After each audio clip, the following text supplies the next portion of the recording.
ਕਿਹਾ ਜਾ ਰਿਹਾ ਵੀ ਸਾਧੂ ਸਿੰਘ ਧਰਮਸੋਤ ਤੇ ਉਹਨਾਂ ਨੂੰ ਜੇਲ੍ਹ 'ਚ ਭੇਜਤਾ ਗਿਆ ਤੇ ਫਿਰ ਸ਼ਾਇਦ ਉਹਦਾ ਵਿਜੀਲੈਂਸ ਵੱਲੋਂ ਰਿਮਾਂਡ ਫਿਰ ਲੈ ਲਿਆ ਜਾਵੇ ਉਹਨਾਂ ਦਾ। 6 ਅਫਸਰ ਇਹਦੇ ਵਿੱਚ ਡਿਪਾਰਟਮੈਂਟ ਦੇ ਦੋਸ਼ੀ ਪਾਏ ਗਏ ਆ। ਸਖਤ ਸਜ਼ਾ ਹੋਣੀ ਚਾਹੀਦੀ ਹੈ। ਇਹਨਾਂ ਦੀਆਂ ਪ੍ਰਾਪਰਟੀਆਂ ਅਟੈਚ ਕਰਕੇ ਪੈਸੇ ਰਿਕਵਰ ਕਰਨੇ ਚਾਹੀਦੇ ਆ ਤੇ ਨਾਲ ਹੀ ਉਹ ਐਜੂਕੇਸ਼ਨ ਇੰਸਟੀਟਿਊਸ਼ਨ ਜਿਹੜੇ ਇਹਨਾਂ ਨਾਲ ਰਲੇ ਆ ਉਹਨਾਂ ਦੇ ਵੀ ਲਾਇਸੈਂਸ ਜਿਹੜੇ ਕੈਂਸਲ ਕਰ ਦੇਣੇ ਚਾਹੀਦੇ ਆ। ਮੈਡਮ ਜੀਵਨਜੋਤ ਕੌਰ ਉਹਨਾਂ ਨੇ ਨਗਰ ਨਿਗਮ ਕਮਿਸ਼ਨਰ ਨੂੰ ਬੜੀ ਸਖਤ ਚਿੱਠੀ ਲਿਖੀ ਹੈ, ਕਹਿੰਦੇ ਵੀ ਮੈਨੂੰ ਇੱਕ ਕੰਮ 2 ਵਾਰੀ ਨਾ ਕਹਿਣਾ ਪਵੇ। ਤੁਸੀਂ ਇਹ ਆਦੇਸ਼ ਜਾਰੀ ਕਰੋ ਵੀ ਇਹ ਆਮ ਆਦਮੀ ਦੀ ਸਰਕਾਰ ਆ। ਮੈਂ ਕਹਾਂ ਜਾਂ ਨਾ ਕਹਾਂ ਕਿ ਜਿਹੜਾ ਵੀ ਸ਼ਹਿਰ ਦਾ ਕੋਈ ਸ਼ਹਿਰੀ ਆਵੇ ਤੁਹਾਡੇ ਕੋਲ ਜੈਨੂਇਨ ਕੰਮ ਹੋਵੇ ਉਹਦਾ ਕੰਮ ਉਸੇ ਟਾਈਮ ਕਰੋ। ਹਾਈਵੇ ਜਾਮ ਕੀਤਾ ਸੀਗਾ ਕੱਲ ਸੀਐਮ ਸਾਹਿਬ ਟਵੀਟ ਕਰਦੇ ਨੇ ਤੇ ਉਹ ਕਹਿੰਦੇ ਵੀ ਅਸੀਂ ਸੰਜੀਦਾ ਵਾਂ ਤੇ ਇਹ ਆਰੋਪੀਆਂ ਨੂੰ ਇਨਸਾਫ ਜ਼ਰੂਰ ਮਿਲੇਗਾ। ਪਰ ਇਹਨਾਂ ਨੂੰ ਪੁੱਛੋ ਵੀ ਕੇਜਰੀਵਾਲ ਸਾਹਿਬ ਕੰਵਰ ਵਿਜੇ ਪ੍ਰਤਾਪ ਦੀ ਹਾਜ਼ਰੀ ਦੇ ਵਿੱਚ ਉਹਨਾਂ ਨੂੰ ਖਿਲਾਰ ਕੇ ਆਂਦੇ ਮੈਂ 24 ਘੰਟੇ में ਬਹਿਬਲ ਕਲਾ ਔਰ ਕੋਟਕਪੂਰਾ का इंसाफ दे दूंगा। वो 24 ਘੰਟੇ ਕਿੱਥੇ ਗਏ? ਤੁਸੀਂ ਕਿਉਂ ਸਰਕਾਰਾਂ ਨੂੰ ਲੋਕਾਂ ਨੂੰ ਝੂਠੇ ਵਾਅਦੇ ਕਰਦੇ ਜੀ? ਕਿ ਰੋਜ਼ ਜਿਹੜੀਆਂ 900 ਦੇ ਕਰੀਬ ਗੱਡੀ ਜਿਹੜੀ ਹੈ ਸੜਕ ਦੇ ਉੱਤੇ ਉਤਰ ਰਹੀ, ਸੜਕਾਂ ਤੇ ਹੈ ਨਹੀਂ, ਜਾਮ ਟ੍ਰੈਫਿਕ, ਲੋਕ ਆਪਸ ਵਿੱਚ ਵੱਜਦੇ ਨੇ ਤੇ ਨਿਯਮ ਉਹੀ ਨੇ। ਮੈਂ ਵੀ ਨਾ ਲੰਘਦਾ ਇਹ ਨੁਕਰੇ ਹੋ ਕੇ ਖਲੋਤੇ ਰਹਿੰਦੇ ਆ। ਕੋਈ ਚੌਂਕ ਹੋਊ ਕਰਮ ਵਾਲਾ ਜਿੱਥੇ ਉਹ ਟ੍ਰੈਫਿਕ ਕੰਟਰੋਲ ਕਰਨ ਦੇ ਹੁੰਦੇ ਆ। ਇਹ ਨਹੀਂ ਤੇ ਲਾਗੇ ਲਾਈਨਾਂ ਨੂੰ ਪਰਾਂ ਹੋ ਕੇ ਨੁਕਰੇ ਹੋ ਕੇ ਖਲੋਤੇ ਰਹਿੰਦੇ ਆ। ਲਾਈਟਾਂ ਜ਼ਿਆਦਾ ਜਗਦੀਆਂ ਨਹੀਂ, ਟ੍ਰੈਫਿਕ ਪੁਲਿਸ ਫਿਰ ਲਾਈ ਕਾਹਦੇ ਵਾਸਤੇ?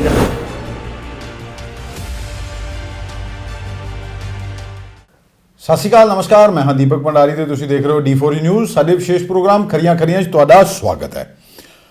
ਐਸਸੀ ਪੋਸਟ ਮੈਟ੍ਰਿਕ ਸਕਾਲਰਸ਼ਿਪ ਘੁਟਾਲਾ ਇੱਕ ਵਾਰੀ ਫਿਰ ਪੰਜਾਬ ਦੇ ਮੁੱਖ ਮੰਤਰੀ ਨੇ ਡਿਪਾਰਟਮੈਂਟ ਨੂੰ ਆਰੋਪੀਆਂ ਦੇ ਖਿਲਾਫ ਕਾਰਵਾਈ ਕਰਨ ਦੇ ਆਦੇਸ਼ ਦਿੱਤੇ ਨੇ। ਤੁਹਾਨੂੰ ਯਾਦ ਹੀ ਹੋਣਾ ਹੈ ਕਿ ਸਾਧੂ ਸਿੰਘ ਧਰਮਸੋਤ ਉਸ ਵੇਲੇ ਜਦੋਂ ਕੈਪਟਨ ਅਮਰਿੰਦਰ ਸਿੰਘ ਦੀ ਸਰਕਾਰ ਸੀ ਉਹ ਇਸੇ ਡਿਪਾਰਟਮੈਂਟ ਦੇ ਮੰਤਰੀ ਸਨ ਤੇ ਉਦੋਂ ਕੈਪਟਨ ਅਮਰਿੰਦਰ ਸਿੰਘ ਨੇ ਸਾਧੂ ਸਿੰਘ ਧਰਮਸੋਤ ਨੂੰ ਕਲੀਨ ਚਿੱਟ ਦਿੱਤੀ ਸੀ ਜਾਂਚ ਹੋਣ ਤੋਂ ਪਹਿਲਾਂ ਹੀ। ਇਸ ਸਮੇਂ ਤੋਂ ਪਰੇ ਹੈ ਵੀ ਜਦੋਂ ਬੇਨੀਮਤਾਂ ਹੁੰਦੀਆਂ ਤੇ ਕਿਉਂ ਉਹਨਾਂ ਨੂੰ ਕਲੀਨ ਚਿੱਟ ਦੇ ਦਿੱਤੀ ਜਾਂਦੀ ਹੈ ਕਿ ਮੰਤਰੀਆਂ ਨੂੰ ਸਭ ਕੁਝ ਮਾਫ ਹੈ। ਹੁਣ ਸਰਕਾਰ ਨੇ ਆਦੇਸ਼ ਜਾਰੀ ਕੀਤੇ ਨੇ ਤੇ ਸਿੱਧਾ ਮੈਂ ਵਧਾਂਗਾ ਰਕੇਸ਼ ਜੀ ਵੱਲ। ਰਕੇਸ਼ ਜੀ ਨਮਸਕਾਰ ਜੀ। ਨਮਸਕਾਰ ਜੀ ਭੰਡਾਰੀ ਸਾਹਿਬ। ਰਕੇਸ਼ ਜੀ, ਇਹ ਪੋਸਟ ਮੈਟ੍ਰਿਕ ਸਕਾਲਰਸ਼ਿਪ ਘੁਟਾਲਾ ਇੱਕ ਵਾਰੀ ਫਿਰ ਸੁਰਖੀਆਂ 'ਚ ਹੈ ਤੇ ਕਿਹਾ ਜਾ ਰਿਹਾ ਵੀ ਸਾਧੂ ਸਿੰਘ ਧਰਮਸੋਤ ਤੇ ਉਹਨਾਂ ਨੂੰ ਜੇਲ੍ਹ 'ਚ ਭੇਜਤਾ ਗਿਆ ਤੇ ਫਿਰ ਸ਼ਾਇਦ ਉਹਦਾ ਵਿਜੀਲੈਂਸ ਵੱਲੋਂ ਰਿਮਾਂਡ ਫਿਰ ਲੈ ਲਿਆ ਜਾਵੇ ਉਹਨਾਂ ਦਾ। ਪੋਸੀਬਲ ਹੈਗਾ ਜੀ। ਹੁਣ ਸੀਐਮ ਸਾਹਿਬ ਨੇ ਇਹ ਐਸਸੀ ਪੋਸਟ ਮੈਟ੍ਰਿਕ ਸੇ ਘੁਟਾਲੇ ਦਾ ਸਖਤ ਐਕਸ਼ਨ ਲਿਆ ਜੀ। ਉਹਨਾਂ ਨੇ ਆਦੇਸ਼ ਜਾਰੀ ਕਰਤੇ ਆ ਵੀ ਜਿਹੜੇ ਵੀ ਅਫਸਰ ਇਹ 'ਚ ਦੋਸ਼ੀ ਪਾਏ ਗਏ ਆ ਜੀ ਉਹਨਾਂ ਵਿਰੁੱਧ ਸਖਤ ਕਾਨੂੰਨੀ ਕਾਰਵਾਈ ਕੀਤੀ ਜਾਵੇ। ਇਹ department of social justice empowerment minority ਨੂੰ ਇਹਨਾਂ ਨੇ ਦਿੱਤਾ ਆਦੇਸ਼ ਜੀ। ਇਹ ਤੁਹਾਨੂੰ ਪਤਾ ਵੀ ਇਹ 'ਚ ਇਨਕੁਆਇਰੀ ਜਿਹੜੀ ਐਡੀਸ਼ਨਲ ਸੈਸ਼ਨ ਜੱਜ ਆ BR ਬਾਂਸਲ ਉਹਨਾਂ ਵੱਲੋਂ ਕੀਤੀ ਗਈ ਆ। ਫਾਰਮਰ ਐਡੀਸ਼ਨ ਸੈਸ਼ਨ ਜੱਜ ਨੇ। ਹਾਂ, ਫਾਰਮਰ ਐਡੀਸ਼ਨ ਸੈਸ਼ਨ ਜੱਜ ਤੇ ਉਹਨਾਂ ਜਿਹੜਾ 6 ਅਫਸਰ ਇਹਦੇ ਵਿੱਚ ਡਿਪਾਰਟਮੈਂਟ ਦੇ ਦੋਸ਼ੀ ਪਾਏ ਗਏ ਆ, ਜਿਨ੍ਹਾਂ 'ਚ ਪਰਮਿੰਦਰ ਸਿੰਘ ਗੇਲਾ ਡਿਪਟੀ ਡਾਇਰੈਕਟਰ, ਚਰਨਜੀਤ ਸਿੰਘ ਹੈਗੇ ਆ ਡਿਪਟੀ ਕੰਟਰੋਲਰ, ਮੁਕੇਸ਼ ਭਾਟੀਆ ਹੈਗੇ ਸੈਕਸ਼ਨ ਅਫਸਰ, ਰਜਿੰਦਰ ਚੱਠਾ ਹੈਗੇ ਆ ਸੁਪਰਡੈਂਟ, ਰਕੇਸ਼ ਅਰੋੜਾ ਤੇ ਬਲਦੇਵ ਸਿੰਘ ਹੈਗੇ ਸੀਨੀਅਰ ਅਸਿਸਟੈਂਟ ਜੀ। ਚਾਰਜ ਸ਼ੀਟ ਤਾਂ ਇਹਨਾਂ ਨੂੰ ਅਧਿਕਾਰੀਆਂ ਨੂੰ 2020 ਸਰਵ ਕੀਤੀ ਗਈ ਸੀ। ਇਹਨਾਂ ਵੇਖੋ ਬਾਂਸਲ ਸਾਹਿਬ ਨੇ ਅਬਜ਼ਰਵ ਕੀਤਾ ਵੀ ਇਹਨਾਂ ਅਧਿਕਾਰੀਆਂ ਨੇ ਉਹਨਾਂ ਦੇ ਇੰਸਟੀਟਿਊਸ਼ਨਾਂ ਦੇ ਖਿਲਾਫ ਐਕਸ਼ਨ ਲੈਣ ਦੀ ਥਾਂ ਤੇ ਉਹਨੂੰ ਹੋਰ ਬੈਨੀਫਿਟ ਦੇ ਦਿੱਤੇ ਉਹਨਾਂ ਨੂੰ। ਉਹ 14 ਐਜੂਕੇਸ਼ਨ ਇੰਸਟੀਟਿਊਸ਼ਨ ਦੇ ਫਾਈਨੈਂਸ ਡਿਪਾਰਟਮੈਂਟ ਤੋਂ ਮਨਜ਼ੂਰੀ ਲੈਣੀ ਸੀ ਰੀ-ਆਡਿਟ ਕਰਾਉਣ ਦੀ। ਇਹਨਾਂ ਨੂੰ ਉਹਨਾਂ ਦਾ ਤਾਂ ਰੀ-ਆਡਿਟ ਕਰਾਇਆ ਨਹੀਂ ਜਿਨ੍ਹਾਂ ਨੂੰ ਕਰੋੜਾਂ ਰੁਪਏ ਦੇ ਦਿੱਤੇ ਆ, ਸਗੋਂ ਹੋਰ ਕਈ ਇੰਸਟੀਟਿਊਸ਼ਨਾਂ ਨੂੰ ਫਾਇਦਾ ਦੇ ਦਿੱਤਾ। ਵੇਖੋ ਮੰਤਰੀ ਦੀ ਥਾਪੀ ਸੀ ਨਾ, ਤਾਂ ਹੀ ਉਹ ਸਾਧੂ ਸਿੰਘ ਧਰਮਸੋਤ ਦਾ ਨਾਂ 'ਚ ਆਇਆ ਸੀ ਨਾ ਵੀ ਅਸੀਂ ਪੋਸਟ ਮੈਟ੍ਰਿਕ ਘੁਟਾਲੇ 'ਚ ਉਹਨਾਂ ਦਾ ਨਾਂ ਹੈਗਾ। ਤੇ ਕੈਪਟਨ ਸਾਹਿਬ ਨੇ ਜਾਂਚ ਕਰਾਉਣ ਦੀ ਥਾਂ ਤੇ ਉਸੇ ਟਾਈਮ ਉਹਨੂੰ ਕਹਿ ਦਿੱਤਾ ਵੀ ਧਰਮਸੋਤ ਨੇ ਕੁਝ ਨਹੀਂ ਕੀਤਾ, ਕੋਈ ਘੁਟਾਲਾ ਨਹੀਂ ਹੋਇਆ। ਤੇ ਜੀ ਦੇਖੋ ਇਹਦਾ ਵੇਖੋ ਵੱਡਾ ਸਵਾਲ ਹੈ ਵੀ ਸੈਂਟਰ ਗਵਰਨਮੈਂਟ ਫੰਡ ਰਿਲੀਜ਼ ਕਰਦੀ ਹੈ ਉਹਨਾਂ ਵਿਦਿਆਰਥੀਆਂ ਵਾਸਤੇ ਜਿਹੜੇ ਕਿ ਹਮੇਸ਼ਾ ਹੀ ਕਿਹਾ ਜਾਂਦਾ ਵੀ ਇਹ ਜਿਹੜੇ ਐਸਸੀ ਵਰਗ ਤੋਂ ਆਉਂਦੇ ਨੇ ਉਹਨਾਂ ਵਾਸਤੇ ਵੀ ਤਾਂ ਕਿ ਉਹ ਪੜ੍ਹ ਕੇ ਆਪਣਾ ਜਿਹੜਾ ਉਹ ਆਪਣੀ ਜਿਹੜੀ ਹੈ ਉਹ ਇਕਨੋਮਿਕ ਸੁਧਾਰ ਵੀ ਕਰ ਸਕਣ ਤੇ ਸੋਸ਼ਲ ਸੁਧਾਰ ਵੀ ਕਰ ਸਕਣ। ਪਰ ਜਿਹੜੇ ਸਾਡੇ ਮੰਤਰੀ ਨੇ ਜਾਂ ਸਾਡੇ ਲੀਡਰ ਨੇ ਵੀ ਜਿਹੜੇ ਚੇਅਰ ਤੇ ਬਹਿ ਜਾਂਦੇ ਨੇ, ਵੀ ਅਸੀਂ ਪਹਿਲੇ ਵੀ ਕਿਹਾ ਵੀ 5-5 6.5 ਫੁੱਟ ਦੀਆਂ ਜੌਂਕਾਂ ਦੀਮਕ ਇਹ ਪੰਜਾਬ ਨੂੰ ਲੱਗਿਆ ਘੁੰਨ ਲੱਗਿਆ ਹੋਇਆ। ਬਿਲਕੁਲ ਵੇਖੋ ਵੀ ਜਿਹੜੇ ਤੇਰੇ ਸਟੂਡੈਂਟ ਵਾਸਤੇ ਇਹ ਚੀਜ਼ ਆਈ ਹੈ, ਉਹਨਾਂ ਨੂੰ ਫਾਇਦਾ ਦੇਣ ਲਈ ਸਕਾਲਰਸ਼ਿਪ ਆਇਆ, ਉਹਨਾਂ ਨੂੰ ਤਾਂ ਫਾਇਦਾ ਪਹੁੰਚਿਆ ਨਹੀਂ। ਫਾਇਦਾ ਪਹੁੰਚਾਤਾ ਇੰਸਟੀਟਿਊਸ਼ਨਾਂ ਨੂੰ। 16 ਕਰੋੜ 91 ਲੱਖ ਰੁਪਈਆ 9 ਇੰਸਟੀਟਿਊਸ਼ਨਾਂ ਨੂੰ ਹੋਰ ਦੇਤਾ ਬਿਨਾਂ ਫਾਈਨਾਂਸ ਦੀ ਅਪਰੂਵਲ ਤੋਂ। ਤੇ ਫਾਈਨਾਂਸ ਦੀ ਅਪਰੂਵਲ ਲੈ ਲਓ, ਉਹ ਪਤਾ ਹੀ ਮੰਤਰੀ ਦੀ ਥਾਪੀ ਆ, ਸਾਡੀ ਵੀ ਜੇਬ ਗਰਮ ਹੋ ਰਹੀ ਆ ਤੇ ਉੱਤੇ ਵੀ ਹੋ ਰਹੀ ਆ। ਉਦੋਂ ਇਹਨਾਂ ਨੂੰ ਕਾਨੂੰਨ ਦਿਖਦਾ ਹੀ ਕੋਈ ਨਹੀਂ। ਆਮ ਬੰਦਾ ਕੋਈ ਕੰਮ ਲੈ ਕੇ ਚੱਲੇ ਤੇ ਕਾਨੂੰਨ 'ਚ ਇਹਨਾਂ 'ਚ ਉਲਝਾ ਦਿੰਦੇ ਆ ਵੀ ਕੰਮ ਹੁੰਦਾ ਹੀ ਕੋਈ ਨਹੀਂ। ਪਹਿਲੇ ਤਾਂ ਮਿਲਦੇ ਨਹੀਂ ਉਹਨੂੰ।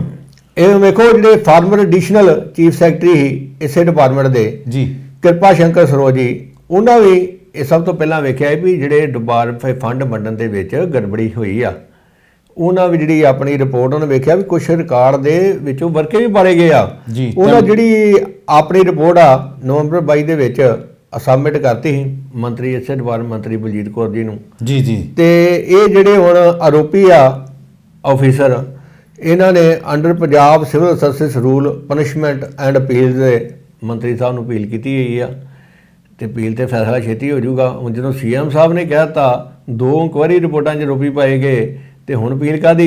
ਇਹ ਅਪੀਲ ਤੇ ਕਰਕੇ ਆਪਣੀ ਹੱਥ ਪੈਰ ਮਾਰਦੇ ਆ ਨਾ। ਇਹ ਸਮਝ ਨਹੀਂ ਆਉਂਦੀ ਕਾਂਗਰਸ ਤੇ ਉਹ ਦੂਜੀ ਸਰਕਾਰ ਥੋੜਾ ਅਕਾਲੀ ਸਰਕਾਰ ਵੀ ਤੁਹਾਡਾ ਜਗਾੜ ਫਿੱਟ ਹੋ ਜਾਊਗਾ। ਜੀ ਇਹ ਸਮਝ ਨਹੀਂ ਆਉਂਦੀ ਵੀ ਜਦੋਂ ਇਹ ਗਲਤ ਕੰਮ ਕਰਦੇ ਉਦੋਂ ਇਹਨਾਂ ਨੂੰ ਯਾਦ ਨਹੀਂ ਆਉਂਦਾ ਵੀ ਅਸੀਂ ਕੋਈ ਸਹੁੰ ਖਾਧੀ ਹੈ, ਕੁਛ ਆਪਣੇ ਸਾਡਾ ਪਰਿਵਾਰ ਪਾਲਦਾ, ਇੱਥੋਂ ਅਸੀਂ ਇੱਥੋਂ ਤਨਖਾਹ ਲੈਂਦੇ ਹਾਂ, ਲੋਕਾਂ ਦਾ ਟੈਕਸ ਦਾ ਦਿੱਤਾ ਪੈਸਾ ਤੁਹਾਨੂੰ ਤਨਖਾਹਾਂ ਮਿਲਦੀਆਂ।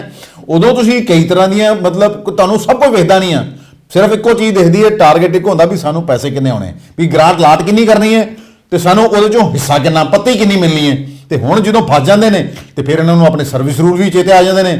ਜਿਵੇਂ ਇੱਕ ਪਹਿਲੇ ਤੁਹਾਨੂੰ ਪਤਾ ਵੀ ਕਿਸ ਤਰ੍ਹਾਂ PSIEC ਜਿਹੜੀ ਕਾਰਪੋਰੇਸ਼ਨ ਹੈ ਉਹ ਤੇ ਕਿਦਾਂ ਵੀ ਘਟਾਲਾ 25 ਏਕੜ ਨੂੰ 125 ਪਲਾਟਾਂ 'ਚ ਤਕਸੀਮ ਕਰਤਾ ਤੇ ਹਜੇ ਤੱਕ ਸਾਹਮਣੇ ਨਹੀਂ ਆਇਆ। ਹੁਣ ਈਡੀ ਉਹਦੇ ਤੇ ਨੇ ਪੂਰਾ ਰਿਕਾਰਡ ਮੰਗ ਲਿਆ ਤੇ ਸ਼ਾਇਦ ਚਲੋ ਕੁਝ ਈਡੀ ਕੁਝ ਕਰੂਗੀ ਕਿਉਂ ਜਿਹੜੀ ਪੰਜਾਬ ਸਰਕਾਰ ਆ ਉਹ ਤੇ IAS ਅਫੀਸਰ ਤੇ ਦਬਾਅ ਹੇਠਾਂ ਆ ਗਈ ਆ ਕਿ ਜੀ ਇਹ ਤੇ ਹਮੇਸ਼ਾ ਹੀ ਹੈ ਨਾ ਜੀ, IAS ਨੂੰ ਬਚਾਉਂਦਾ ਹੈ, ਪੁੱਛਗਿੱਛ ਹੀ ਨਹੀਂ ਹੋਈ, ਅਧਿਕਾਰੀ ਨੂੰ ਬਚਾਉਂਦੇ ਨੇ। ਪਰ ਹੈਗਾ ਕਿ ਪੰਜਾਬ ਨੂੰ ਲੁੱਟ ਕੇ ਤੁਸੀਂ ਖਾਈ ਜਾਂਦੇ ਹੋ ਵੀ ਤੁਹਾਡਾ ਢਿੱਡ ਹੀ ਨਹੀਂ ਭਰਦਾ ਵੀ ਪਤਾ ਨਹੀਂ ਕਿੰਨੇ ਕੁ ਤੁਹਾਨੂੰ ਪੈਸੇ ਚਾਹੀਦੇ ਆ। ਇਹ ਗਰੀਬ ਸਟੂਡੈਂਟ ਦਾ ਸਕਾਲਰਸ਼ਿਪ ਖਾ ਗਏ ਜੇ।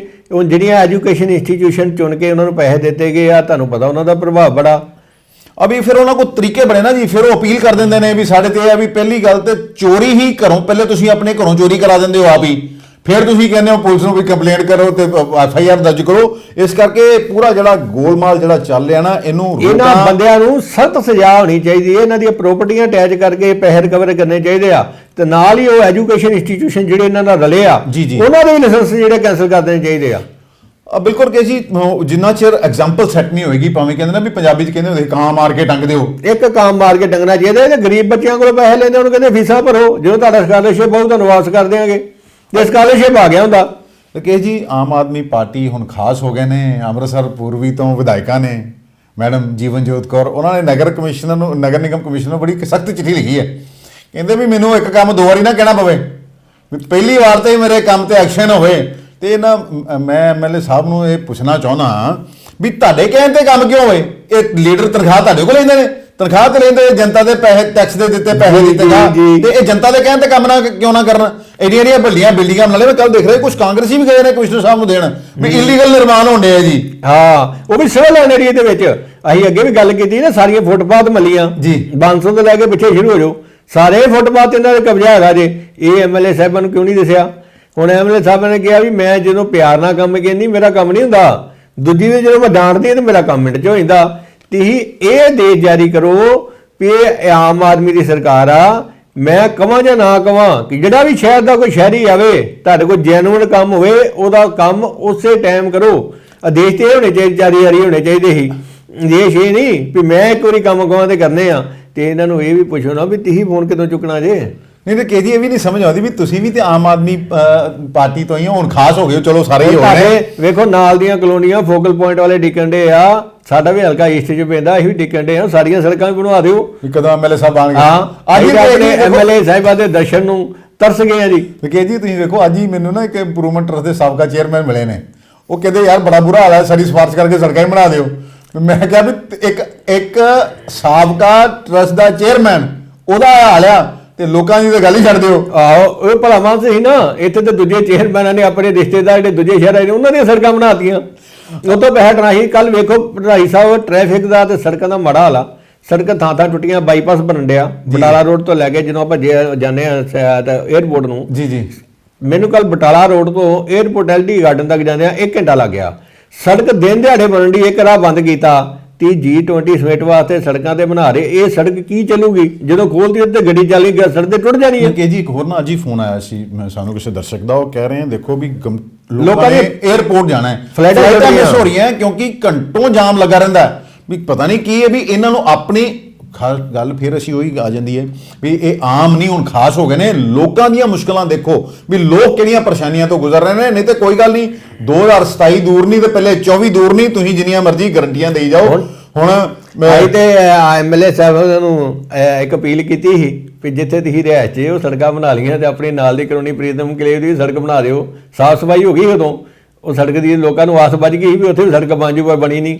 ਕਿ ਜੀ ਬਾਈਬਲ ਕਲਾਂ ਇਨਸਾਫ ਮੋਰਚਾ ਨੇ ਹੁਣ ਪਿਛਲੇ ਕਈ ਦਿਨਾਂ ਤੋਂ ਸੀਗਾ ਉੱਥੇ ਨਾ ਬਠਿੰਡਾ ਜਿਹੜਾ ਉੱਥੇ ਲਾਇਆ ਅੰਮ੍ਰਿਤਸਰ ਹਾਈਵੇ ਜਾਮ ਕੀਤਾ ਸੀਗਾ। ਕੱਲ ਸੀਐਮ ਸਾਹਿਬ ਟਵੀਟ ਕਰਦੇ ਨੇ ਤੇ ਉਹ ਕਹਿੰਦੇ ਵੀ ਅਸੀਂ ਸੰਜੀਦਾ ਵਾਂ ਤੇ ਇਹ ਆਰੋਪੀਆਂ ਨੂੰ ਇਨਸਾਫ ਜ਼ਰੂਰ ਮਿਲੇਗਾ। ਹੁਣ ਉਹਨਾਂ ਨੇ ਜਿਹੜਾ ਇੱਕ ਸਾਈਡ ਖੋਲ੍ਹਤੀ ਹੈ, ਹਾਲਾਂਕਿ ਪਰਿਵਾਰ ਦਾ ਇਹ ਆਰੋਪ ਹੈ ਵੀ ਤੁਸੀਂ ਚੁਣਾਵਾਂ 'ਚ ਜਿਹੜੇ ਵਾਅਦੇ ਕੀਤੇ ਸੀ ਉਦੋਂ ਤਾਂ ਕਿਹਾ ਸੀ ਕੁਝ ਘੰਟਿਆਂ 'ਚ ਇਨਸਾਫ ਮਿਲ ਜਾਏਗਾ ਤੁਹਾਨੂੰ, ਤੇ ਹਜੇ ਤੱਕ ਇਨਸਾਫ ਨਹੀਂ ਮਿਲਿਆ। ਵਾਕਈ ਬੜਾ ਸਬਰ ਸੰਤੋਖ ਨਾਲ ਬੰਦੇ ਇਨਸਾਫ ਲੈਣ ਵਾਸਤੇ ਲੱਗੇ ਆ ਜੀ। ਬਾਈਬਲ ਕਲਾਂ ਇਨਸਾਫ ਮੋਰਚੇ ਵਾਲੇ, ਇਹਨਾਂ ਦੀ ਸ਼ਲਾਘਾ ਕਰਨੀ ਚਾਹੀਦੀ ਆ। ਜੇ ਕਿਸੇ ਨੇ ਮੋਰਚਾ ਲਾਉਣਾ ਤੇ ਇਹਨਾਂ ਕੋਲ ਸਿੱਖੇ ਕਿੱਦਾਂ ਲਾਉਣਾ ਚਾਹੀਦਾ। ਇਹਨਾਂ ਨੇ ਕੋਈ ਆਮ ਪਬਲਿਕ ਤੰਗ ਨਹੀਂ ਕੀਤੀ, ਕੋਈ ਅਲਾਗੁਲਾ ਨਹੀਂ ਕੀਤਾ, ਕੋਈ ਹੁੱਲੜਬਾਜੀ ਨਹੀਂ ਕੀਤੀ, ਕੋਈ ਹਿੰਸਾ ਨਹੀਂ ਕੀਤੀ। ਨਹੀਂ, ਜਾਮ ਤਾਂ ਹੁਣ ਲਾ ਕੇ ਪਬਲਿਕ ਤੰਗ ਹੋਈ ਨਾ ਜੀ, ਉਹੀ ਤੇ ਇਸ ਕਰਕੇ ਉਹਨਾਂ ਨੇ ਤਾਂ ਹੀ ਅਪੀਲ ਕਰਨੀ ਪਈ ਸੀਐਮ ਸਾਹਿਬ ਨੂੰ। 2-3 ਮਹੀਨੇ ਬਾਅਦ ਜਾਮ ਲਾਇਆ। ਹੁਣ ਸੀਐਮ ਸਾਹਿਬ ਵਾਕਈ ਸੰਜੀਦਾ, ਪਰ ਇਹਨਾਂ ਨੂੰ ਪੁੱਛੋ ਵੀ ਕੇਜਰੀਵਾਲ ਸਾਹਿਬ ਕੰਵਰ ਵਿਜੇ ਪ੍ਰਤਾਪ ਦੀ ਹਾਜ਼ਰੀ ਦੇ ਵਿੱਚ ਉਹਨਾਂ ਨੂੰ ਖਿਲਾਰ ਕੇ ਆਂਦੇ ਮੈਂ 24 घंटे में बाइबल कला और कोटकपूरा का इंसाफ दे दूंगा। ये कंवर विजय साहब मेरे पास मेरे पास खड़े हैं, इनको सब पता है, इन्होंने रिपोर्ट तैयार की थी, मैं इंसाफ दूंगा। वो 24 घंटे किथे गए? ती क्यों सरकारां नूं लोकां नूं झूठे वादे करते जे? ਵੇਖੋ ਤੁਹਾਨੂੰ ਤੇ ਬਦਲਾਅ ਵਾਸਤੇ ਲਿਆਂਦਾ ਸੀ। ਬਦਲਾਅ ਦਾ ਮਤਲਬ ਇਹ ਨਹੀਂ ਹੈਗਾ ਵੀ ਤੁਸੀਂ ਵੀ ਉਹ ਜੋ ਪਿਛਲੀਆਂ ਜਿਹੜਾ ਰਵਾਇਤੀ ਪਾਰਟੀਆਂ ਕਰਦੀਆਂ ਉਹ ਕੰਮ ਤੁਸੀਂ ਕਰੋ ਕਿ ਚੂਬਾ ਝੋਗੜਾ ਜਾਂ ਸ਼ੰਕਨਾ ਹੱਥ ਬੜਾ ਦਿਓ ਲੋਕਾਂ ਦੇ। ਸਵਾਲ ਤੇ ਵੀ ਹੈ ਨਾ ਜੀ ਵੀ ਇਹਨਾਂ ਦੇ ਖਿਲਾਫ ਰੋਸ਼ ਤੇ ਲੋਕਾਂ ਨੂੰ ਇਹੀ ਹੈ ਨਾ ਵੀ ਤੁਸੀਂ ਵਾਅਦੇ ਕੀਤੇ ਸੀ, ਵਾਅਦੇ ਪੂਰੇ ਕਰੋ। ਵੀ ਆਖਰ ਕੌਣ ਲੋਕ ਨੇ ਜਿਨ੍ਹਾਂ ਨੇ, ਕੀ ਉਹ ਰਾਜਨੇਤਾ ਨੇ ਜਿਨ੍ਹਾਂ ਨੇ ਆਪਣੇ ਫਾਇਦੇ ਵਾਸਤੇ ਜਿਹੜਾ ਬੇਅਦਬੀ ਕਰਾਈ, ਸ਼੍ਰੀ ਗੁਰੂ ਗ੍ਰੰਥ ਸਾਹਿਬ ਦੀ ਬੇਅਦਬੀ ਕਰਾਈ, ਫਿਰ ਉੱਥੇ ਜਿਹੜੇ ਸ਼ਾਂਤਮਈ ਧਰਨਾ ਚੱਲ ਰਿਹਾ ਉੱਥੇ ਗੋਲੀਆਂ ਦੇ ਆਦੇਸ਼ ਦਿੱਤੇ। ਵੀ ਇਹਨਾਂ ਦੀ ਮੰਗ ਤੇ ਇੰਨੀ ਹੋਈ ਹੈ ਵੀ ਉਹਨਾਂ ਆਰੋਪੀਆਂ ਨੂੰ ਸਜ਼ਾ ਮਿਲਣੀ ਚਾਹੀਦੀ ਹੈ ਤੇ ਜਨਤਾ ਦੇ ਸਾਹਮਣੇ ਆਉਣਾ ਚਾਹੀਦਾ ਵੀ ਆਖਿਰਕਾਰ ਕਿਹੜੇ ਲੋਕ ਨੇ ਜਿਹੜੇ ਪੰਜਾਬ ਨੂੰ ਬਰਬਾਦ ਕਰ ਰਹੇ ਤੇ ਆਪਣੇ ਫਾਇਦੇ ਵਾਸਤੇ ਉਹ ਸ਼੍ਰੀ ਗੁਰੂ ਗ੍ਰੰਥ ਸਾਹਿਬ ਜਾਂ ਕਿਸੇ ਹੋਰ ਵੀ ਧਾਰਮਿਕ ਜਿਹੜਾ ਸੰਸਥਾਨ ਹੈ ਉਹਦੀ ਵੀ ਬੇਅਦਬੀ ਕਰਾ ਸਕਦੇ हैं। ਭੰਡਾਰੀ ਸਾਹਿਬ ਇਹ ਪੋਲੀਟੀਕਲ ਪਾਰਟੀਆਂ ਦੇ ਉਸ ਸਮੇਂ ਦੀ ਤੇ ਰੋਪ ਲੱਗਾ ਹੀ ਵੀ ਸਰਕਾਰ ਨੇ ਕਰਵਾਇਆ ਜੀ, ਪਰ ਇਹਨਾਂ ਨੂੰ ਇਹ ਦੋ ਸਰਕਾਰਾਂ ਚੱਲ ਗਈਆਂ ਇਸੇ ਮੁੱਦੇ ਤੇ ਜੀ। ਕੋਈ ਵੀ ਸਚਾਈ ਨਹੀਂ ਸਾਹਮਣੇ ਲਿਆ ਸਕਿਆ ਵੀ ਇਹ ਕਰਵਾਇਆ ਕਿਨੇ ਹੀ। ਤੇ ਬੰਦੇ ਦੇ ਸੱਚੇ ਕਲਪੰਡੇ ਆ, ਬੰਦੇ ਮਰੇ ਵੀ ਆ। ਸ਼੍ਰੀ ਗੁਰੂ ਗ੍ਰੰਥ ਸਾਹਿਬ ਦੀ ਬੇਅਦਬੀ ਹੋਈ ਆ, ਅੰਗ ਗਲੀਆਂ 'ਚ ਖਿਲਾਰੇ ਗਏ ਆ, ਬੜੀ ਮੰਦਭਾਗੀ ਘਟਨਾ। ਤੇ ਤੁਹਾਨੂੰ ਕਿਉਂ ਨਹੀਂ ਪਤਾ ਲੱਗਦਾ? ਜੇ ਕੰਵਰ ਵਿਜੇ ਪ੍ਰਤਾਪ ਨੂੰ ਸਾਰੀ ਸਚਾਈ ਪਤਾ ਤੇ ਤੁਸੀਂ ਉਹਨਾਂ ਦੀ ਗਵਾਹੀ 'ਚ ਇੱਕ ਕਮੇਟੀ ਬਣਾ ਦਿਓ ਜਿਹੜੀ ਛੇਤੀ ਤੋਂ ਛੇਤੀ। ਰਕੇਸ਼ ਜੀ, ਉਹਨਾਂ ਨੇ ਤੇ ਇੱਕ ਵਿਧਾਨ ਸਭਾ ਸੈਸ਼ਨ ਬੁਲਾਉਣ ਦੀ ਮੰਗ ਕੀਤੀ ਸੀ ਵੀ ਇਸ ਦੇ ਉੱਤੇ ਪੂਰਾ ਵਿਧਾਨ ਸਭਾ ਸੈਸ਼ਨ ਬੁਲਾਇਆ ਜਾਵੇ ਤੇ ਉਹਨਾਂ ਨੂੰ ਐਸਾ ਖੁੱਡੇ ਲੈਣ ਲਾਇਆ, ਉਹ ਤੇ ਵਿਚਾਰੇ ਹਤਾਸ਼ ਹੋ ਗਏ ਆ। ਉਹਨਾਂ ਨੇ ਆਪਣੀ ਚੇਅਰਮੈਨ ਜਿਹੜੀ ਸੀਗੀ ਉਹਦੀ ਕਿਹਾ ਵੀ ਮੈਂ ਇੰਸ਼ੋਰੈਂਸ ਕਮੇਟੀ 'ਚ ਕੀ ਆਵਾਂ। ਇਹਨਾਂ ਦੇ ਨਾਲ ਵੀ ਬੈਠੇ ਸੀ ਉਹ, ਤੁਹਾਨੂੰ ਇਹ ਵੀ ਯਾਦ ਹੋਣਾ। ਪਰ ਇਹ ਹੁਣ ਦੇਖੋ ਸਾਨੂੰ ਪਹਿਲੇ ਸਰਕਾਰ ਨੇ ਪਹਿਲੇ ਵੀ ਟਾਈਮ ਲਿਆ ਸੀ, ਤੁਹਾਨੂੰ ਯਾਦ ਹੋਣਾ। ਬਿਲਕੁਲ ਕੁਲਤਾਰ ਸੰਧਵਾ ਜੀ ਲੈ ਗਏ ਉਹ ਲੋਕਾਂ ਨੂੰ ਨਹੀਂ। ਕੱਲ ਧਾਲੀਵਾਲ ਸਾਹਿਬ 15 ਪਿੰਡਾਂ ਦੇ ਸਰਪੰਚਾਂ ਦੀ ਹਾਜ਼ਰੀ ਦੇ ਵਿੱਚ ਵਾਅਦਾ ਕਰਕੇ ਆਇਆ ਵੀ ਇਸ ਮਹੀਨੇ ਦੇ ਵਿੱਚ ਹੀ ਸਖਤ ਐਕਸ਼ਨ ਹੋਊਗਾ ਤੇ ਇਨਸਾਫ ਮਿਲੂਗਾ। ਉਹਨਾਂ ਨੇ ਇੱਕ ਵਾਰ ਕਿਸੇ ਗੱਲ ਕਹੀ ਵੀ ਬਹੁਤ ਕਈ ਐਸੀਆਂ ਗੱਲਾਂ ਜਿਹੜੀਆਂ ਉਹ ਮੈਂ ਪਬਲਿਕਲੀ ਨਹੀਂ ਕਹਿ ਸਕਦਾ, ਪਰ ਸਰਕਾਰ ਸੰਜੀਦਾ ਹੈ। ਪਰ ਅਸੀਂ ਵੀ ਉਮੀਦ ਕਰਦੇ ਹਾਂ ਵੀ ਇਸ ਵਾਰੀ ਜਿਹੜੀ ਡੈਡਲਾਈਨ ਦਿੱਤੀ ਗਈ ਹੈ ਇਸ ਮਹੀਨੇ ਦੀ, ਕਿਹਾ ਗਿਆ 28 ਫਰਵਰੀ 28 ਦਾ ਮਹੀਨਾ ਹੈ, ਅੱਜ 11 ਹੋ ਗਈ ਹੈ, ਹੋਰ 17 ਦਿਨ ਰਹਿ ਗਏ ਹੈ ਵੀ ਸ਼ਾਇਦ ਇਨਸਾਫ ਮਿਲੇ। ਤੇ ਇਨਸਾਫ ਕਿਉਂ ਨਾ ਮਿਲੇ? ਇੱਕ ਪਾਸੇ ਤੇ ਤੁਸੀਂ ਸਾਰੇ ਲੋਕ ਜਿਹੜੇ ਹੈ ਉਹ ਜਾਣਨਾ ਚਾਹੁੰਦੇ ਹੈ ਬਦਲਾਵ ਕਿਉਂ ਲਿਆਂਦਾ ਸਰਕਾਰ ਇਸ ਵਾਰੀ ਸਰਕਾਰ ਦਾ, ਜਨਤਾ ਨੇ ਤੁਹਾਨੂੰ ਕਿਉਂ ਚੁਣਿਆ। ਤੁਸੀਂ ਇਸ ਦੇ ਪਹਿਲੇ ਕਿਹਾ ਵੀ ਕੋਈ 올림픽 ਚੋਂ ਮੈਡਲ ਜਿੱਤੇ ਥੋੜੀ ਹੈ 92 ਨੇ ਤੁਸੀਂ, ਤੇ ਬਾਕੀ ਜਿਹੜੇ ਸੀ ਉਹਨਾਂ ਨੇ ਕੋਈ 올림픽 ਹਾਰ ਕੀਤਾ। ਭਾਈ ਸਾਹਿਬ ਇਦਾਂ ਦੇ ਬੰਦੇ ਜਿਨ੍ਹਾਂ ਨੂੰ ਆਪਣੇ ਇਲਾਕੇ ਦਾ ਨਹੀਂ ਪੂਰਾ ਪਤਾ। ਇਹ ਤੇ ਇੱਕ ਲਹਿਰ ਚੱਲੀ ਤੇ ਲੋਕਾਂ ਦੇ ਮਨ 'ਚ ਰਵਾਇਤੀ ਪਾਰਟੀਆਂ ਦੇ ਪ੍ਰਤੀ ਰੋਸ਼ ਹੀ, ਹਾਂ, ਤੇ ਉਹਨਾਂ ਨੇ ਕਰਕੇ ਚੁਣੇ ਗਏ ਆ। ਇਹ ਨਾ ਸੋਚਣ ਵੀ ਇਹ ਹਰਮਨ ਪਿਆਰੇ ਲੀਡਰ ਆ, ਲੋਕਾਂ ਨੇ ਜਿੱਦਾਂ ਚੁਣਿਆ ਉਦਾਂ ਲਾਭ ਵੀ ਦੇਣਗੇ। ਘਰਾਂ 'ਚੋਂ ਨਿਕਲੋ, ਆਪਣੇ ਹਲਕਿਆਂ 'ਚ ਫਿਰੋ, ਲੋਕਾਂ ਨੂੰ ਮਿਲੋ, ਕਮ ਸੇ ਕਮ ਅਜੇ ਗੁਪਤੇ ਨਾ ਕੋਈ ਸਬਕ ਲੈ ਲਓ। ਉਹ ਤੇ ਫਿਰਦੇ ਆਪਣੇ ਇਲਾਕੇ ਦੇ ਵਿੱਚ, ਸਾਡੇ ਐਮਐਲਏ ਫਿਰਦੇ ਨਹੀਂ। ਸਾਡੇ ਨਹੀਂ ਇੱਥੇ ਕਦੀ ਆਏ, ਸਾਡਾ ਇਲਾਕਾ ਵੀ ਉਹਨਾਂ ਦੇ ਹਲਕੇ 'ਚ ਹੀ ਹੈ। ਕਿ ਜੀ ਇੱਕ ਹੋਰ ਗਰੰਟੀ ਪੂਰੀ ਕਰਨ ਜਾ ਰਹੀ ਹੈ ਸਰਕਾਰ। ਮੁੱਖ ਮੰਤਰੀ ਭਗਵੰਤ ਮਾਨ ਨੇ ਇੱਕ ਸੰਕੇਤ ਦੇ ਦਿੱਤੇ ਨੇ ਵੀ ਇਹ ਕਿ ਮਹਿਲਾਵਾਂ ਨੂੰ ਜਿਹੜੀ ਕਿਹਾ ਸੀ ਨਾ 1,000 ਰੁਪਇਆ ਦਿੱਤਾ ਜਾਊਗਾ। ਹਾਲਾਂਕਿ ਉਦੋਂ ਬੜਾ ਰੌਲਾ ਪਿਆ ਸੀ ਵੀ ਇਹ ਬਜਟ ਕਿੱਥੋਂ ਲਿਆਉਣਗੇ, ਪੈਸਾ ਇੰਨੀਆਂ ਮਹਿਲਾਵਾਂ ਨੂੰ ਪੈਸੇ ਕਿੱਥੇ ਦੇਣਗੇ। ਇਹਨਾਂ ਨੇ ਕਹਿਤਾ ਹਜੇ, ਕਿਉਂਕਿ ਬਜਟ ਹਜੇ ਪੇਸ਼ ਹੋਣਾ ਹੈ ਪੰਜਾਬ ਦਾ, ਤੇ ਐਸਾ ਕਿਹਾ ਜਾ ਰਿਹਾ ਕਿ ਅਗਸਤ ਤੋਂ ਇਹ ਜਿਹੜਾ 1-1000 ਰੁਪਇਆ ਮਹਿਲਾਵਾਂ ਨੂੰ ਦੇਣਾ ਸ਼ੁਰੂ ਕਰਨਗੇ। ਵੇਖੋ ਜੀ, ਗਰੰਟੀਆਂ ਤੇ ਪੂਰੀਆਂ ਕਰਨ ਲਈ ਸਰਕਾਰ ਸੰਜੀਦਾ ਜੀ, ਤੇ ਉਮੀਦ ਮੈਨੂੰ ਜੋ ਭਗਵੰਤ ਮਾਨ ਜੀ ਨੇ ਕਿਹਾ ਉਹ ਪੂਰਾ ਕਰਨਗੇ। ਪਰ ਉਮੀਦ ਇਹਨੂੰ ਪੂਰੀ ਆ। ਇਹ ਵੀ ਪਰ ਕਿਹਾ ਜਾ ਰਿਹਾ ਹੈ ਫੰਡ ਕਿੱਥੋਂ ਆਊਗਾ? ਨਹੀਂ, ਇਹ ਵੀ ਕਿਹਾ ਜਾ ਰਿਹਾ ਵੀ ਇਹ ਚੁਣਾਵੀ ਵਾਅਦੇ ਹੈ, ਕਿਉਂਕਿ ਦੇਖੋ ਨਾ ਪਹਿਲੋਂ ਤੇ ਹੁਣ ਕਾਰਪੋਰੇਸ਼ਨ ਦੀਆਂ ਇਲੈਕਸ਼ਨਾਂ ਤੇ ਫਿਰ ਆ ਜਾਣੀਆਂ 2024 ਦੀਆਂ 2024 ਦੀਆਂ ਇਲੈਕਸ਼ਨਾਂ ਲੋਕ ਸਭਾ ਦੀਆਂ, ਤੇ ਕਿਉਂਕਿ ਕੇਜਰੀਵਾਲ ਸਾਹਿਬ ਦਾ ਸੁਪਨਾ ਬਹੁਤ ਵੱਡਾ ਹੈ ਤੇ ਇਸ ਕਰਕੇ ਇੱਥੇ ਵਾਅਦੇ ਪੂਰੇ ਕਰਨੇ ਆ, ਤੇ ਤਾਂ ਕਿ ਪੂਰੇ ਦੇਸ਼ ਦੇ ਵਿੱਚ ਦੱਸ ਸਕੀਏ ਵੀ ਅਸੀਂ ਕਿੱਦਾਂ ਵਾਅਦੇ ਪੂਰੇ ਕਰ ਰਹੇ ਹਾਂ। ਮਹਿਲਾਵਾਂ ਨੂੰ 1000 ਰੁਪਇਆ ਦੇਣਾ ਵੀ ਸ਼ੁਰੂ ਵੇਖੋ ਜੀ, ਕਰਤਾ ਹੈ। ਇੱਥੋਂ ਦਾ ਰੋਲ ਮਾਡਲ ਬਣਾਉਣਗੇ ਤੇ ਜਿਹੜਾ ਬਾਕੀ ਦੇਸ਼ ਜਿੱਤਣਗੇ ਇਹ ਦੇਣਗੇ। ਇਹ ਨਾ ਹੋਏ ਵੀ ਕਰਜ਼ਾ ਹੋਰ ਚੜ ਦੇਣਾ। ਕਰਜ਼ਾ ਤਾਂ ਪਹਿਲਾਂ ਇਹਦਾ ਵੇਖੋ ਕੇ ਇਹ ਫਿਰ ਲੋਕਾਂ ਦੇ ਟੈਕਸ ਹੋਰ ਲਾਣਗੇ, ਕੁਝ ਨਾ ਕੁਝ ਤੇ ਕਰਨਗੇ ਨਾ। ਨਹੀਂ, ਬੱਤੀ ਕੋਈ ਮਹਿੰਗੀ revenue ਤੇ ਇਹਨਾਂ ਦਾ ਵਧਿਆ ਨਹੀਂ। ਬੱਤੀ ਮਹਿੰਗੀ ਕਰਨ ਦੀ ਗੱਲ ਕੀਤੀ ਜਾ ਰਹੀ ਹੈ ਨਾਲ ਨਾਲ ਹੀ। ਦੁਕਾਨਾਂ ਤੇ ਦਫ਼ਤਰਾਂ ਦੀ ਬੱਤੀ ਜਿਹੜੀ ਆ ਮਹਿੰਗੀ ਕਰ ਦਿਆਂਗੇ, ਤੇ ਕਿਉਂ ਇਹਨਾਂ ਵਿਚਾਰਿਆਂ ਕੀ ਕਸੂਰ ਕੀਤਾ? ਤੇ ਬੱਤੀ ਮਹਿੰਗੀ ਕਰਨ ਦੀ ਥਾਂ ਤੇ ਸਭ ਨੂੰ ਥੋੜਾ ਥੋੜਾ ਬਿੱਲ ਲਾ ਦਿਓ, ਸਸਤੀ ਕਰੋ ਬਿੱਲ, ਸਸਤੀ ਕਰ ਦਿਓ ਵੀ ਤੁਸੀਂ ਤੇ ਸਾਰਿਆਂ ਕੋਲ ਬਿੱਲ ਲਵੋ। ਜੀ। ਇਹ ਨਹੀਂ ਵੀ 80% ਬੰਦਿਆਂ ਦਾ ਬੋਝ ਦੇ ਇਹਨਾਂ 10-20% ਬੰਦਿਆਂ ਦੇ ਪਾ ਦਿਓ, ਚੰਗਾ ਕੰਮ ਨਹੀਂ। 90% ਦਾ ਬੋਝ ਪਾਤਾ ਜੀ ਇਹਨਾਂ ਨੇ 10% ਤੇ 90 ਕਹਿੰਦੇ ਵੀ ਪ੍ਰਤੀਸ਼ਤ ਲੋਕ ਹੈ ਜਿਨ੍ਹਾਂ ਦਾ ਜ਼ੀਰੋ ਬਿੱਲ ਆਇਆ। ਐਸੇ ਸਰਕਾਰ ਆਪ ਦਾਅਵੇ ਕਰਦੀ ਹੈ, ਪਰ ਚਲੋ ਸਾਨੂੰ ਉਮੀਦ ਹੈ ਕਿ ਕੁਛ ਨਾ ਕੁਛ ਸਰਕਾਰ ਕਰੇਗੀ, ਪਰ ਇੱਥੇ ਸਭ ਨੂੰ ਫ੍ਰੀ ਦੀਆਂ ਚੀਜ਼ਾਂ ਚਾਹੀਦੀਆਂ ਨਹੀਂ ਹੈ। ਇਹਨਾਂ ਨੇ ਵੈਸੇ ਫ੍ਰੀ ਨਹੀਂ ਹੋਣਾ ਚਾਹੀਦਾ, ਕੁਝ ਨਾ ਕੁਝ ਹਰ ਕਦੇ ਘਰ ਦੇ ਉੱਤੇ ਬਿੱਲ ਲਾਓ। ਹਰ ਬੰਦਾ ਬਿੱਲ ਦੇ ਸਕਦਾ, ਜਿਹਨੇ ਬੱਤੀ ਲਾਈ ਆ, ਟਿਊਬਾਂ ਲਾਈਆਂ, ਪੱਗੇ ਲਾਏ ਆ, ਉਹ ਬਿੱਲ ਵੀ ਦੇ ਸਕਦਾ। ਘੱਟ ਕਰ ਦਿਓ। ਬਿਲਕੁਲ ਠੀਕ ਹੈ। ਅੱਛਾ ਰਕੇਸ਼ ਜੀ, ਕਿੰਨੀ ਦੇਖੋ ਮੰਦਭਾਗੀ ਘਟਨਾ ਹੋਈ ਹੈ। ਬੰਦਾ ਸਾਈਕਲ ਤੇ ਆਪਣੇ ਘਰ ਨੂੰ ਜਾ ਰਿਹਾ ਹੁੰਦਾ ਹੈ ਦਿਹਾੜੀ ਲਾ ਕੇ, ਵੀ ਆਪਣੇ ਬੱਚਿਆਂ ਨੂੰ ਕੋਈ ਉਹਨਾਂ ਦੀ ਚਾਹ, ਦੁੱਧ, ਖੰਡ, ਉਹਨਾਂ ਦੇ ਪੈਸੇ ਲੈ ਕੇ ਗਿਆ, ਕੋਈ ਸਕੂਲ ਦੀ ਫੀਸ ਦੇਣੀ ਹੋਣੀ ਹੈ, ਤੇ ਰਸਤੇ 'ਚ ਕੋਈ ਹੁੱਲੜਬਾਜੀ ਕਰਦੇ ਯੁਵਕ ਆਉਂਦੇ ਨੇ, ਨੌਜਵਾਨ ਆਉਂਦੇ ਨੇ, ਤੇ ਉਹਨੂੰ ਮਾਰਦੇ ਚੁੱਕ ਕੇ, ਤੇ ਉਹਦਾ ਦੇਖੋ ਕਿੰਨੀ ਜ਼ੋਰ ਦੀ ਟੱਕਰ ਮਾਰੀ ਹੋਣੀ ਹੈ, ਉਹਦਾ ਸਿਰ ਹੀ ਲੱਥ ਗਿਆ ਤੇ 24 ਘੰਟੇ ਹੋ ਗਏ, ਕਿਹਾ ਜਾ ਰਿਹਾ ਵੀ ਉਹਦਾ ਸਿਰ ਲੱਭਾ ਨਹੀਂ ਅਜੇ ਤੱਕ। ਇਹ ਵਿਚਾਰਾ ਗਰੀਬ ਆਦਮੀ ਨਵਦੀਪ ਹੀ ਤਫਜ਼ਲਪੁਰਾ ਪਟਿਆਲੇ ਦਾ ਰਹਿਣ ਵਾਲਾ ਹੀ, 45 ਸਾਲ ਦੀ ਉਮਰ ਹੀ। ਇਹ ਵਿਆਹ ਸ਼ਾਦੀਆਂ ਦੇ ਵਿੱਚ ਕੌਫੀ ਦਾ ਸਟਾਲ ਲਾਉਂਦਾ ਸੀ ਜੀ। ਇਹ ਰਾਤ ਨੂੰ ਫੰਕਸ਼ਨ ਤੋਂ ਵਿਹਲੇ ਹੋਏ 12 ਵਜੇ ਕੌਫੀ ਦੀ ਮਸ਼ੀਨ ਮਗਰ ਲੱਦ ਕੇ ਸਾਈਕਲ ਕੇ ਘਰ ਜਾ ਰਿਹਾ ਸੀ। ਵੇਖੋ ਬੱਚੇ ਪਰਿਵਾਰ ਡਿੱਕਣ ਡੇ ਹੋਣੇ ਵੀ ਪਾਪਾ ਪੈਸੇ ਕਮਾ ਕੇ ਲਿਆਊਗਾ ਤੇ ਆਟਾ ਉਟਾ ਪਊਗਾ ਘਰ ਦੇ ਵਿੱਚ ਜੀ। ਤੇ ਇੱਕ ਸਕੋਰਪੀਓ ਕਾਰ ਸੀ, ਉਹ ਚਾਹੁੰਦੇ 3 ਬੰਦੇ ਸੀ ਤੇ ਉੱਚੀ ਉੱਚੀ ਗਾਣੇ ਲਾ ਕੇ ਹੁੱਲੜਬਾਜੀ ਕਰ ਰਹੇ ਸੀ ਤੇ ਬੜੀ ਓਵਰ ਸਪੀਡ ਚੱਲ ਰਹੀ ਸੀ। ਉਹਨੇ ਇਹਨੂੰ ਟੱਕਰ ਮਾਰੀ ਤੇ ਸਕੋਰਪੀਓ ਜਿਹੜਾ ਹੈਗਾ ਸੁਖਮਨ ਸਿੰਘ ਹੀ ਸਕੋਰਪੀਓ ਨੂੰ ਚਲਾ ਰਿਹਾ, 2 ਬੰਦੇ ਉਹਦੇ ਨਾਲ ਰਹੇ, ਉਹ ਫਰਾਰ ਹੋ ਗਏ ਆ। ਤੇ ਵਿਚਾਰੇ ਦਾ ਵੇਖੋ ਕਿੰਨਾ ਜ਼ਬਰਦਸਤ ਹਾਦਸਾ ਸੀ ਵੀ ਉਹਦਾ ਸਿਰ 24 ਘੰਟੇ ਹੋ ਗਏ ਲੱਭਾ ਨਹੀਂ, ਸਿਰ ਕੁਚਲਤਾ। ਇਹਨਾਂ ਦੇ ਉੱਤੇ ਤੇ 302 ਦਾ ਕੇਸ ਰਜਿਸਟਰ ਹੋਣਾ ਚਾਹੀਦਾ। ਕੇ ਜੀ ਸਿਰ ਇਹ ਕੁਚਲ ਨੇ ਐਕਸੀਡੈਂਟ ਦਾ ਮੀਨ ਹੁੰਦਾ ਅਚਾਨਕ। ਕਹਿੰਦੇ ਵੀ ਉਹ ਇੰਨੀ ਜ਼ੋਰਦਾਰ ਟੱਕਰ ਮਾਰੀ, ਵੀ ਸਿਰ ਨਾਲ ਲੱਗ ਗਿਆ। ਸਿਰ ਜਿਹੜਾ ਉਹਨਾਂ ਦੇ ਕਿਸੇ ਬੋਨਟ 'ਚ ਫਸ ਗਿਆ, ਜਾਂ ਉਹਦਾ ਸਿਰ ਜਿਹੜਾ ਉਹਦੇ ਸ਼ੀਸ਼ੇ 'ਚ ਫਸ ਗਿਆ ਤੇ ਸਿਰ ਲੈ ਗਿਆ, ਲੱਭਿਆ ਨਹੀਂ। ਸਿਰ ਨਾਲ ਲੱਗੇ, ਪਰਿਵਾਰ ਦਾ ਆਰੋਪ ਹੈ ਵੀ ਉਹ ਸਿਰ ਲਾ ਕੇ ਨਾਲ ਲੈ ਗਏ, ਨਾਲ ਲੈ ਕੇ ਹੋ ਸਕਦਾ। ਤੇ ਹੁਣ ਦੇਖੋ ਵੀ ਇਹਦਾ ਮਤਲਬ ਵੀ ਇਹ ਐਕਸੀਡੈਂਟ ਮੀਨ ਅਚਾਨਕ। ਇਹਨੇ ਤੇ ਐਕਸੀਡੈਂਟ ਦੀ ਧਾਰਾ ਨਹੀਂ ਲੱਗਣੀ ਚਾਹੀਦੀ, ਇਹ ਤੇ ਕਤਲ ਦੀ ਧਾਰਾ ਲੱਗਣੀ ਚਾਹੀਦੀ। ਇਹ ਭਲਾਰੀ ਸਾਹਿਬ ਕਤਲ ਹੈਗਾ, ਕਤਲ। ਕਿ ਜੀ ਇੱਕ ਇਕੱਲਾ ਹਾਦਸਾ ਨਹੀਂ, ਅਸੀਂ ਪਹਿਲੇ ਵੀ ਕਈ ਵਾਰੀ ਕਹਿ ਚੁੱਕੇ ਹਾਂ, ਰੋਡ ਐਕਸੀਡੈਂਟ ਦੇ ਨਾਲ ਹਰ ਰੋਜ਼ ਅਸੀਂ ਤੁਹਾਨੂੰ ਯਾਦ ਹੋਣਾ ਪ੍ਰੋਗਰਾਮ ਵੀ ਕੀਤਾ ਸੀਗਾ ਵੀ ਕਿੰਨੇ ਹਜ਼ਾਰਾਂ ਕਰੋੜ ਰੁਪਏ ਦਾ ਨੁਕਸਾਨ ਹੁੰਦਾ ਹੈ, ਵੀ ਰੋਜ਼ ਜਿਹੜੀਆਂ 900 ਦੇ ਕਰੀਬ ਗੱਡੀ ਜਿਹੜੀ ਹੈ ਸੜਕ ਦੇ ਉੱਤੇ ਉਤਰ ਰਹੀ। ਸੜਕਾਂ ਤੇ ਹੈ ਨਹੀਂ, ਜਾਮ, ਟ੍ਰੈਫਿਕ, ਲੋਕ ਆਪਸ ਵਿੱਚ ਵੱਜਦੇ ਨੇ ਤੇ ਨਿਯਮ ਉਹੀ ਨੇ। ਈ ਰਿਕਸ਼ਾ ਅੰਮ੍ਰਿਤਸਰ 'ਚ ਜੇ ਹੈਗਾ ਤੇ ਹੋਰ ਵੀ ਥਾਵਾਂ 'ਤੇ ਹੋਣੇ ਨਾ, ਬੇੜਾ ਗਰਕ ਕਰਕੇ ਰੱਖਤਾ ਇਹਨਾਂ ਨੇ। ਲੀਡਰਾਂ ਨੂੰ ਸਿਰਫ ਤੇ ਸਿਰਫ ਆਪਣੇ ਵੋਟਾਂ ਨਾਲ ਮਤਲਬ ਹੈ। ਜਦੋਂ ਕੁਰਸੀ 'ਚ ਚੰਬੜ ਜਾਂਦੇ ਆ, ਉੱਤੇ ਪਤਾ ਨਹੀਂ ਥੱਲੇ ਕੀ ਐਸੀ ਚੁੰਬਕ। ਕੋਈ ਕੇਜਰੀਵਾਲ ਸਾਹਿਬ ਦਾ ਨਾ ਇੱਕ ਪੁਰਾਣਾ ਭਾਸ਼ਣ ਮੈਂ ਸੁਣਿਆ ਹੈ, ਕਹਿੰਦੇ ਪਹਿਲਾਂ ਤਾਂ ਸਾਰੇ ਬੜੇ ਵਧੀਆ ਗੱਲਾਂ ਕਰਦੇ ਆ, पर जब ये कुर्सी पे बैठ जाते हैं ना, ऐसे पता नहीं कौन सी जादुई शक्ति है उसमें, इनको फिर कुछ नहीं सुनाई देता, कुछ दिखाई नहीं देता, सिर्फ अपना ही दिखाई देता है। तो देखो ना कल घटना एक ऐसी हुई है जलंधर ਦੇ ਵਿੱਚ 300 रुपए ਪਿੱਛੇ ਬੰਦਾ ਮਾਰਦਾ ਹੈ। ਵੇਖੋ ਬੰਦਾ ਵਿਚਾਰਾ ਪ੍ਰਵੀਨ ਸ਼ੁਕਲਾ ਯੂਪੀ ਤੋਂ ਆ ਰਿਹਾ ਸੀ, ਚਾਚਾ ਦਾ ਨਾਲ ਹੀ, ਤੇ ਉਹ ਜਦੋਂ ਦਮੋਰੀਆ ਪੁਲ ਕੋਲ ਆਉਂਦਾ ਤੇ 2 ਨਸ਼ੇੜੀ ਉਹਨੂੰ ਘੇਰ ਲੈਂਦੇ ਆ ਜੀ।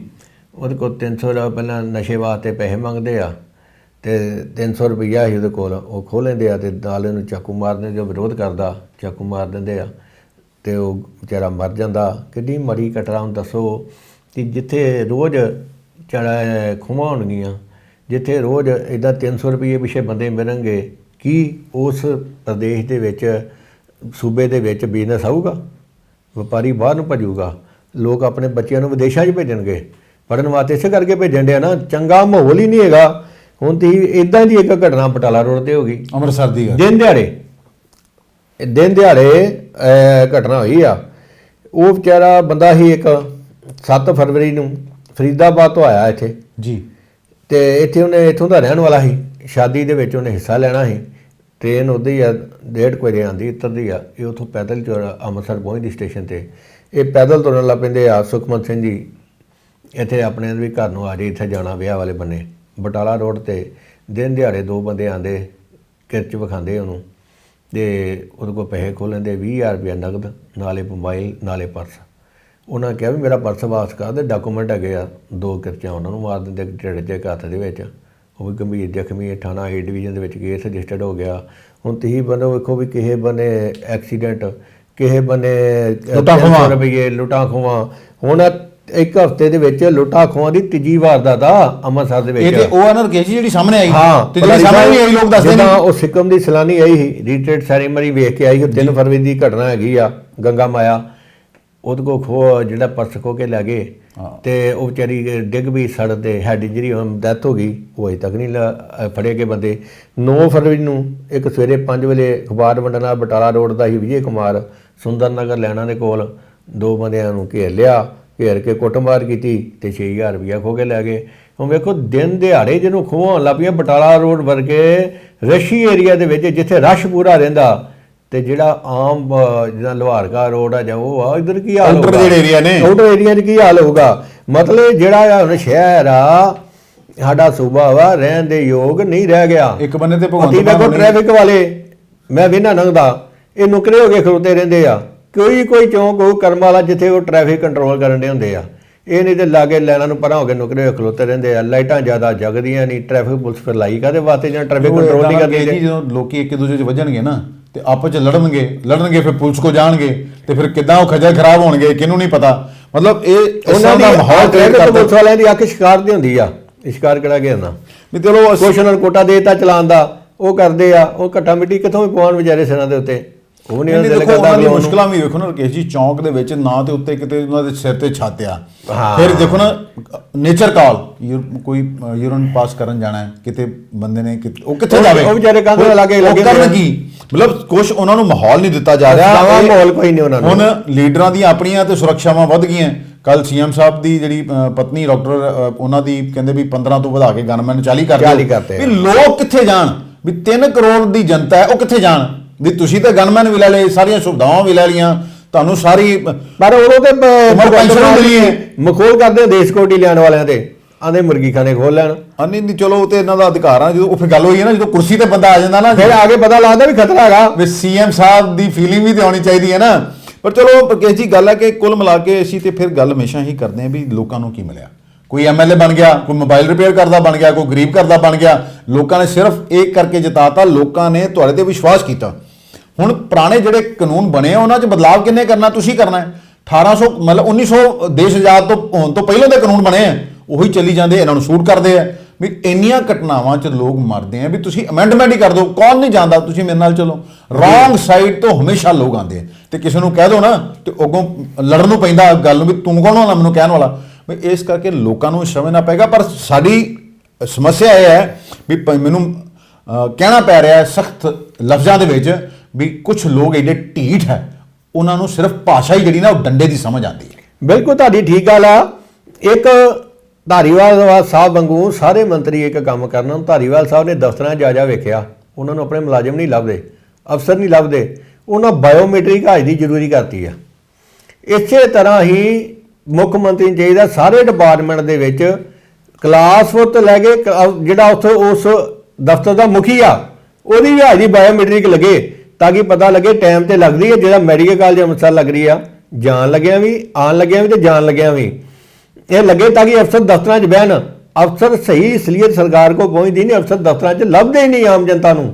ਜੇ ਕੋਈ ਬੈਠਾ ਤੇ ਉਹ ਮਿਲਦਾ ਨਹੀਂ। ਇੱਕ ਬੰਨੇ ਤੇ ਸਰਕਾਰ ਧਾਰੀਵਾਲ ਸਾਹਿਬ ਨੇ ਇਹ ਵੇਖੋ ਮਹਿਸੂਸ ਕੀਤਾ ਨਾ ਫੀਲਡ 'ਚ ਗਏ ਜੀ। ਇੱਕ ਬੰਨੇ ਤੇ ਸਰਕਾਰ ਕਹਿੰਦੀ ਹੈ ਵੀ ਅਫਸਰ ਸਰਕਾਰ ਆਪਕੇ ਦਵਾਰ, ਡੀਸੀ ਬਹਿਣਗੇ ਉੱਥੇ, ਏਡੀਸੀ ਬਹਿਣਗੇ, ਤਹਿਸੀਲਦਾਰ ਸਾਹਿਬ ਜਾਣਗੇ। ਵੀ ਕੀ ਇਸ ਤਰ੍ਹਾਂ ਕੋਈ ਬੰਦਾ ਨਹੀਂ ਗਿਆ। ਮੁੱਖ ਮੰਤਰੀ ਸਾਹਿਬ ਕਹਿ ਕੇ ਹਟ ਗਏ। ਉਹਨਾਂ ਰਿਪੋਰਟਾਂ ਵੀ ਮੰਗ ਲਈਆਂ ਵੀ ਦੱਸੋ ਕਿੰਨੇ ਜੇ 30 ਪਿੰਡਾਂ 'ਚ ਗਏ ਜੇ, ਕੀ ਮਸਲੇ ਹੱਲ ਕੀਤੇ? ਕੋਈ ਨਹੀਂ। ਪਿਛਲੇ ਹਫ਼ਤੇ ਇੱਕ ਡਿਸਟ੍ਰਿਕਟ 'ਚ ਕੁਝ ਅਧਿਕਾਰੀ ਗਏ ਨੇ, ਉਹ ਕਟਾਵਾ ਆ ਗਿਆ ਤੇ ਚਲ ਗਿਆ। ਮੈਜੋਰਟੀ ਨੇ ਇਹਨਾਂ ਦਾ ਦੇਸ਼ ਮੰਨਿਆ ਹੀ ਨਹੀਂ। ਬਾਇਓਮੈਟ੍ਰਿਕ ਹਾਜ਼ਰੀ ਹਰ ਮਹਿਕਮੇ ਜ਼ਰੂਰੀ ਕਰਨੀ ਚਾਹੀਦੀ ਆ। ਜੇ ਮੈਡੀਕਲ ਕਾਲਜ 'ਚ ਹੋ ਸਕਦੀ ਆ, ਹੈਲਥ ਮਿਨਿਸਟਰ ਇੱਕੋ ਆ ਤੇ ਦੂਜੇ ਮਹਿਕਮੇ ਹੈਲਥ ਐਂਡ ਫੈਮਿਲੀ ਵੈਲਫੇਅਰ 'ਚ ਕਿਉਂ ਨਹੀਂ? ਔਰ ਕਿ ਜੀ ਬਿਲਕੁਲ ਦੇਖੋ ਇਹ ਤੇ ਚੈੱਕ ਤੇ ਜ਼ਰੂਰੀ ਹੈ, ਬਿਨਾਂ ਉਹਦੇ ਤੋਂ ਕੋਈ ਗੱਲ ਨਹੀਂ, ਇਹਨਾਂ ਨੂੰ ਫਰਕ ਨਹੀਂ ਪੈਂਦਾ ਕਿਉਂਕਿ ਇਹ ਜੋ ਪਹਿਲੇ ਅਸੀਂ ਕਿਹਾ ਵੀ ਜੋਕਾਂ ਤੇ ਢੀਠ ਇੰਨੇ ਹੋ ਗਏ ਆ, ਇਹਨਾਂ ਨੂੰ ਕੋਈ ਫਰਕ ਨਹੀਂ ਪੈਂਦਾ। ਹਸਪਤਾਲਾਂ 'ਚ ਵੇਖੋ ਦਵਾਈਆਂ ਨਹੀਂ।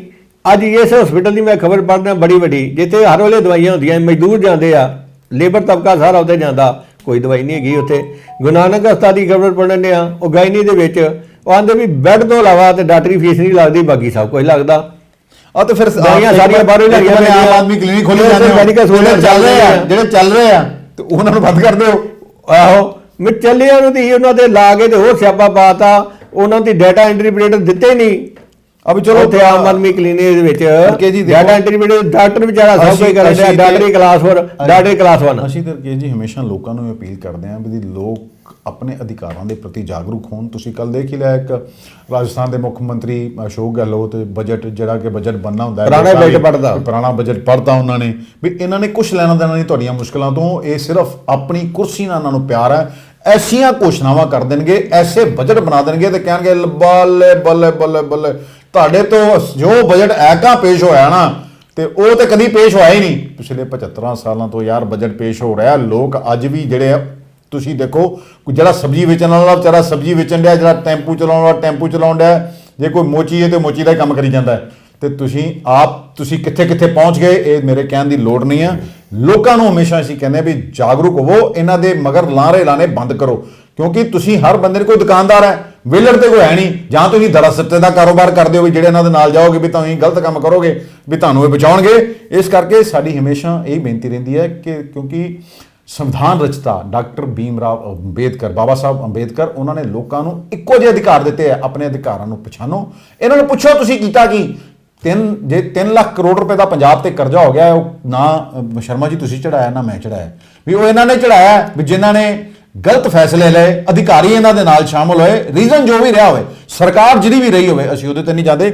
ਜਾਣ ਤੋਂ ਪਹਿਲੇ ਅਸੀਂ ਇੱਕ ਵਾਰੀ ਫਿਰ ਕਹਾਂਗੇ, ਤੁਹਾਨੂੰ ਜੇ ਸਾਡਾ ਪ੍ਰੋਗਰਾਮ ਚੰਗਾ ਲੱਗਦਾ ਤੇ ਸਾਡੇ ਪ੍ਰੋਗਰਾਮ ਨੂੰ ਤੇ ਕਮੈਂਟ ਜ਼ਰੂਰ ਕਰੋ, ਸ਼ੇਅਰ ਕਰੋ, ਚੈਨਲ ਨੂੰ ਲਾਈਕ ਕਰੋ ਤੇ ਸਬਸਕ੍ਰਾਈਬ ਕਰੋ। ਸਾਨੂੰ ਦਿਓ ਇਜਾਜ਼ਤ। ਧੰਨਵਾਦ, ਸਤਿ ਸ਼੍ਰੀ ਅਕਾਲ, ਨਮਸਕਾਰ।